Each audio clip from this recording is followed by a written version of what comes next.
What is courage? This question sparked a lively discussion among students in a classroom, each eager to share their thoughts. One student confidently proclaimed, "Courage is being fearless." Another chimed in, suggesting that courage means stepping out of your comfort zone. A third added simply, "being brave." Each response reflected their youthful enthusiasm. Smiling at their insights, the teacher decided to illustrate courage with a memorable story. He recalled a recent exam where students were tasked with writing an essay on courage. Surprisingly, one girl stood out among her peers. Instead of penning pages of detailed analysis, she wrote just 3 powerful words at the top of her answer sheet. "This is courage." In a twist that stunned everyone, she received a perfect score for her submission.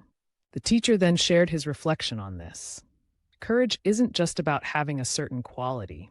It's about what we show and do when faced with our fears. True courage is conquering those fears, inspiring all of us to embrace challenges with open hearts.